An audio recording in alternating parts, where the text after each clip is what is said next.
Bayram namazı diğer namazlar kimidir? Sübh namazı kimidir? Sadece fərqi nədir? Təkbirlərin sayında fərqi var. Təkbir nə deməkdir? Biz namaza başlayanda Allahu Əkbər deyib başlayırıq. Məscidə gedənlər onsuz da bu namazı imamın arxasında qılırlar. Məscidə getməyənlər isə evində neynirlər? Bu namazı qıla bilərlər. Qadınlar evdə qıla bilərlər. Misal üçün, birinci Allahu Əkbər deyirsən, bu namazın təkbiri, ondan sonra 7 dəfə əlavə edirsən.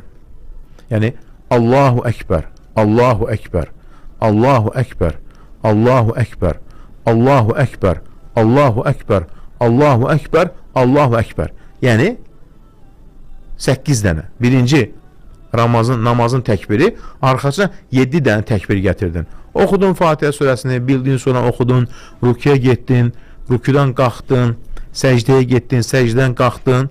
İkincidə isə bir var, səcdən qalxanda edirsən Allahu Əkbər, namazın öz təkbiri, əlavə edirsən 5 dənə. Yəni ikisi bir olur, nədir? 6 dənə.